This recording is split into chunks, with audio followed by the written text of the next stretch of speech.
Hello दोस्तों, Ram Ram. 7 week transformation series का आज है मेरा डे 28। आज 4 हफ्ते कंप्लीट हो गए हैं। और जैसा कि स्टार्टिंग में मैंने बताया था कि हफ्ते में सिर्फ हम 5 दिन वर्कआउट करेंगे, तो 26 तक मैंने वर्कआउट किया। 27 और आज 28 तारीख को मेरा वर्कआउट का रेस्ट था। तो अब हम बात करते हैं 4th वीक की डाइट का। इस पूरे हफ्ते में 4th वीक में मैंने स्टार्टिंग में पहली मील अपनी स्ट्रिक्टली वही, जो मैं 100 ग्राम बॉइल्ड किनोवा, 10 काजू और 4 खजूर, ये स्ट्रिक्टली वही फॉलो कर रहा हूँ। फिर उसके बाद जिम जाने के बाद 1 सर्विंग प्रोटीन और साथ में 5 ग्राम क्रिएटिन। फिर वापस घर आने के बाद लंच में मैं या तो बॉइल्ड राजमा या बॉइल्ड छोले या फिर बॉइल्ड दाल, साथ में सैलेड, ये स्ट्रिक्टली फॉलो कर रहा हूँ। फिर उसके बाद वर्कआउट से पहले सेम है 1 सर्विंग अपने प्री वर्कआउट की लेके वर्कआउट कर रहा हूँ। फिर पोस्ट वर्कआउट में अपने 1 सर्विंग प्रोटीन और 5 ग्राम क्रिएटिन। फिर वर्कआउट के बाद मैं डेली, इस हफ्ते मैंने 4 उबले हुए अंडे खाए हैं विद योक। कोई ऐसा नहीं है कि भाई सिर्फ white part, with yolk whole 4 अंडे मैंने खाए हैं।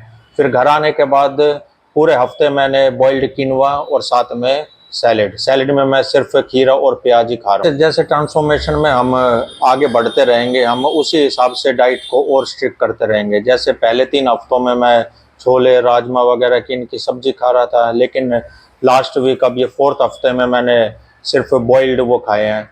और मैंने कोई पनीर की आइटम या कुछ वो नहीं खाया है। कोई भी चीज़ देखो, अपनी बॉडी के हिसाब से जो भी हमें फील हो रहा है, जो इम्प्रूवमेंट हो रही है, उस हिसाब से डाइट बनाई जाती है।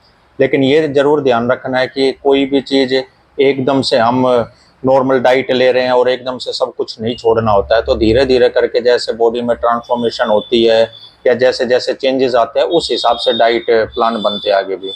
तो धीरे धीरे करके सब एक एक चीज़ आपको मैं बताता रहूँगा, कैसे क्या जो मैंने चीज़ें यूज़।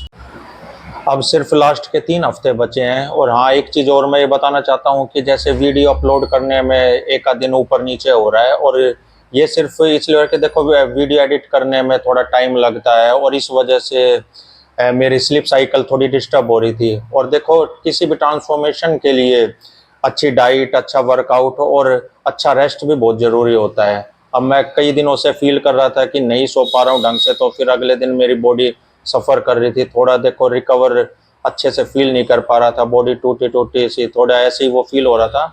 तो इसलिए मैंने अपने देखो स्लीप को प्रायोरिटी देके कि चलो वीडियो तो एक आध दिन ऊपर नीचे हो जाएगी, तो मैं अपनी स्लीप साइकिल को डिस्टर्ब नहीं करना चाहता था। क्योंकि देखो, किसी भी अच्छी ट्रांसफॉर्मेशन के लिए अच्छा सोना, रेस्ट, ये रिकवरी ये बहुत ज़रूरी है।